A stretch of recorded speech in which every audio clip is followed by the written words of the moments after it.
is precisely sin. But it's the journey towards awareness. It's the journey towards adulthood, intelligence. Try this out with your parish priest. I'm sure he'll agree with you. But we think Adam and Eve having been thrown out of the garden was a very bad thing.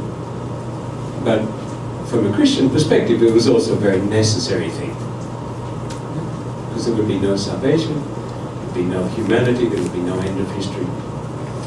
In the beginning of everything, there was sin, and sin to the earth. Then humanity went, leaving paradise,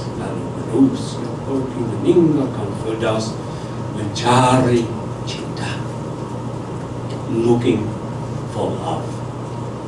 And so part of our sinfulness is trying to work out about love. How love fits into our life, how it fits into who we are, what we become. Sometimes if that love is sinful, it separates us from God. And of all of Sitor's poems, perhaps the best known is one called Cathedral de Chartres. How about our will? And it's written in 1955. It's written Christmas. It's your fault. You people in Manila calling Christmas Pascha. Yeah, because for me, obviously Pascha is Easter. But this is an Easter poem. That's okay. I'm sorry, I shouldn't have said that. Okay, but it's an Easter poem. He's with his girlfriend, his lover, in Cathedral de Chartres. And he wonders, this is a sin, this is love. And love is crucial to who we are as human beings. And love makes us into human beings. Otherwise, we're very lonely, isolated individuals. But there are ways of working out love that take time. Will he speak in the silence of the night, as the snow falls and the birds become white? Sometimes I want to surrender my heart in the protection of innocent prayer. Oh God, we cannot meet in the prayers of your gathered people. I bring love in the dumb eyes of my lover. There is no gap between life and judgment. Crying, she weeps on Easter Eve. When we visited the church in Chartres, her prayers lay dull on the wet-colored windows. Christ is crucified. Mankind has spoken. That night, before the rooster crowed and the people of Chartres left their home, she wept in the falling leaves of the night. My memory wandered in the drizzling rain to my wife, my mother, my child, and Jesus. My heart torn between adultery and faithfulness.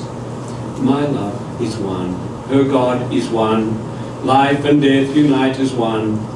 This is the story of our love, which began in the flower market, one dark morning near Notre Dame de Paris, in spring when eyes were overcast. This is the story of Easter, when all the world was pursued by restlessness, by temptation, adultery, love, and the city.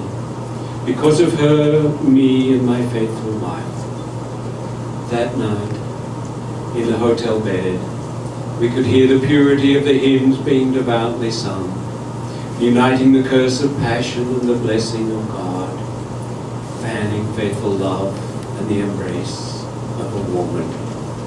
This is the story of Easter, when love was wet, tears were restless, flowers blossomed in the land of France, that sweet land where Christ was crucified. It's a beautiful poem. It's very long, very complicated. Akan bicara ka ia di mata.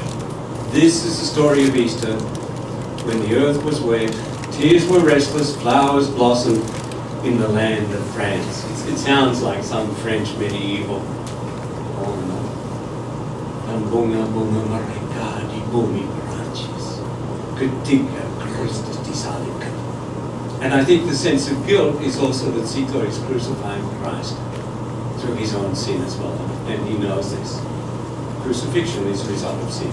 But sin is a result of love, so how do we organize all these? And there's conflict, constant conflicts of loyalties to wife, to child, to God, and yet he really doesn't know how to resolve this situation. So the Paschas are very different. Christmas is easy, because Christmas is their time of childhood, when all the beliefs are very simple and straightforward. Christmas cake, Christmas candles, Christmas family.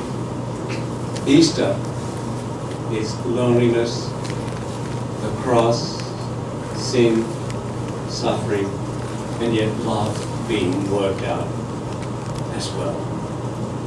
Easter turns out to be quite an important theme in Sito's poetry.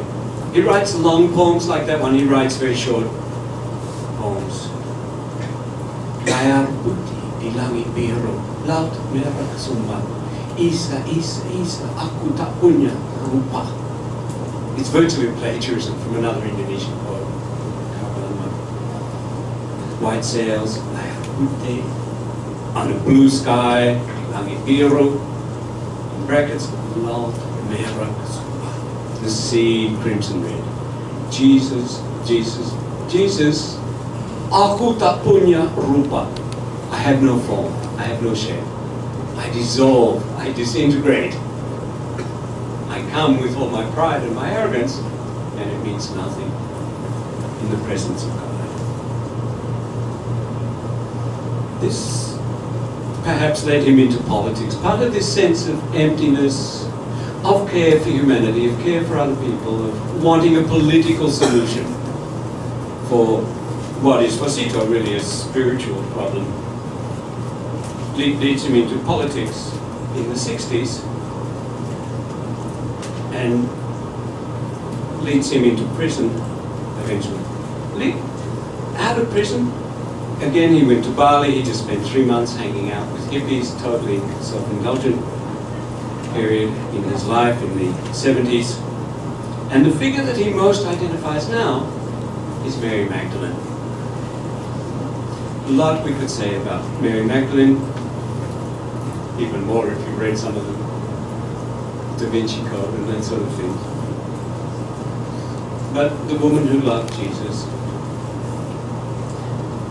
Pasca nanti aku jumpa di sana. Easter I will be there, with Lazarus, with Barabbas, with Pilate. I'll be a witness to Mary Magdalene. We have to remember, all these people are part of the Easter story. Barabbas, Lazarus, Pilate, Mary Magdalene.